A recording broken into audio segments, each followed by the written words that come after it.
இவர்களுக்கு 5ஆம் அதிபதி ராசியில் நீசம் அப்படிங்கிறதுனால நிறைய கடன் இவர்கள் எதிர்பாராமல் இவர்களுடைய, அதுவும் குழந்தைகள் சம்பந்தப்பட்ட விஷயத்தில் அவங்களுடைய கல்விக்கு காலேஜ் ஃபீஸுக்கெல்லாம் அந்த சுமை இவர்கள் தலையில் வந்து விடுகிறது. நிறைய இவங்களுக்கு அந்த பேக் பெயின், லெக் பெயின் சம்பந்தப்பட்ட உடல் உபாதைகள் எல்லாமே இவர்களுக்கு ஏற்படுகிறது.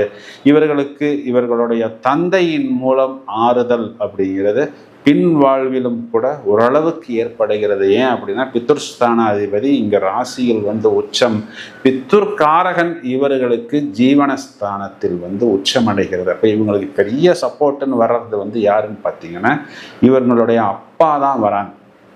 அம்மாவை குறிகாட்டக்கூடிய சந்திரன் இவர்களுக்கு பாதகஸ்தானத்தில் உச்சம். அப்போது ஏதாவது கண்ணுக்கு தெரியாத ஒரு சின்ன பாதகம் அப்படிங்கிறது சில நேரங்களில் இவர்களுக்கு பின் வாழ்வில் இவர்கள் தாய் மூலமாகவும் ஏற்படுகிறது. பொதுவாகவே இந்த ராசியில் வரக்கூடிய நபர்களுக்கு மாமன் சாபம் அப்படிங்கிறது ஏற்படுகிறது. நிறைய பேர் வந்து இந்த மாமாவையே திருமணம் செய்து கொள்ளக்கூடிய இந்த கடகராசி சகோதரிகளுக்கெல்லாம் கொஞ்சம் வாழ்க்கையில் ஒரு சின்ன சின்ன சிக்கல் சறுக்கல் அப்படிங்கிறது ஏற்படுகிறது.